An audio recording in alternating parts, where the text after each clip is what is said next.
ख्यालों में बैठकर सोचो, मैं पिंकी को पकड़ूंगा, मैं पिंकी को पकड़ूंगा। असल में ना आप लोगों की अकल ही घुटनों में, उठा लो अगर उठा सकते हैं। धड़ल्ले से काम कर रहे हैं, पूरे कराची में अंधेर डाला हुआ है, कुछ नहीं उखाड़ सकते बेटा। आप लोग इतनी शौक से आप लोग दीवारों में टकरे मारोगे, अपने बाल नोचने लग जाओगे कि यार ये क्या क्या बंदी क्या है ये।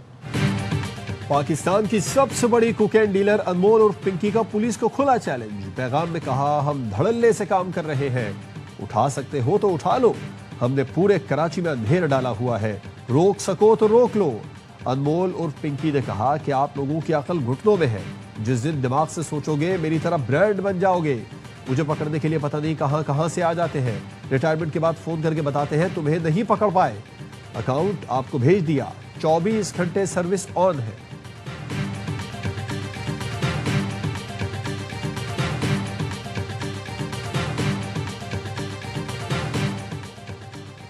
कराची पुलिस मुलजिम पर मेहरबान, आलमी सतह की फनकार पर तोड़ती है आसमान।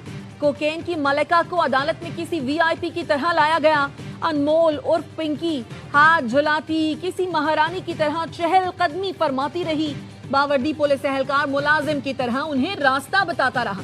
दूसरी तरफ आलमी शोहरत याफ्ता फनकारा शीमा किरमानी को किसी दहशतगर्द की तरह गिरफ्तार किया गया। शीमा किरमानी का कसूर सिर्फ ये है कि वो एक आम शहरी, फनकार और इंसानी हुकूक की अलंबरदार है। दूसरी तरफ अनमोल पिंकी लोगों के रगों में जहर घोलती और फिर भी धड़ल्ले से कहती है कि पकड़ सकते हो तो पकड़ लो।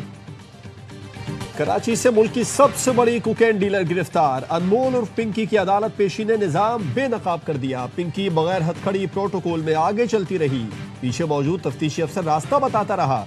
अदालत ने जिस्मानी रिमांड की सजा मुस्तरद करके मुलजिमा को जुडिशल रिमांड पर जेल भेज दिया।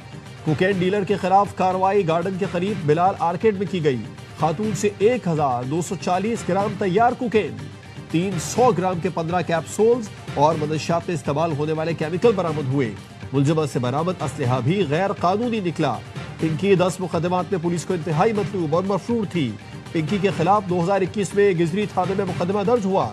कई सालों तक कोकेन डीलर पिंकी को गिरफ्तार क्यों न किया जा सका, पुलिस कारकर्दगी पर भी सवाल उठ गए।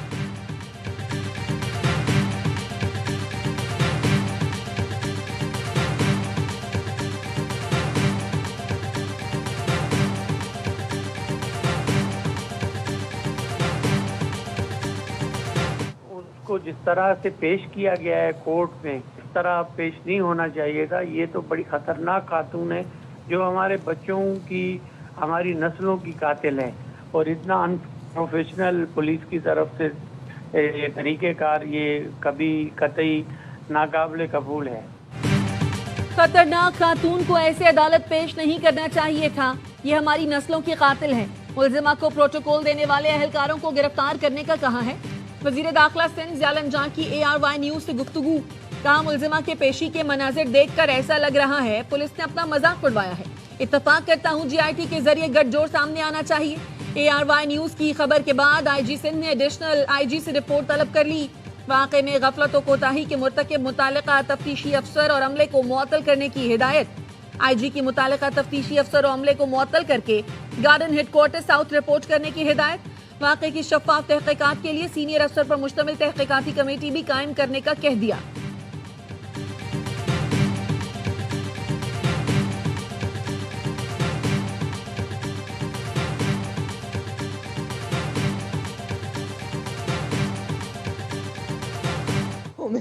उंगलियां ट्रिगर पर हैं लेकिन तवज्जो अमन पर है। ईरानी हुकूमत की तर्जुमान फातिमा महाजरानी कहती हैं, हमारी तवज्जो पायदार अमन और मफादात पर मबनी सिफारतकारी पर है। हमने दुनिया की सबसे बड़ी फौजी ताकत से 40 दिन तक जंग लड़ी। जंग खत्म होते ही ईरान भर में इंटरनेट की सर्विस मामूल पर आ जाएगी। ईरान के जौहरी तवानाई के सरबराह मोहम्मद इस्लामी कहते हैं, यूरेनियम अफजूदगी के प्रोग्राम पर कोई समझौता नहीं हो सकता।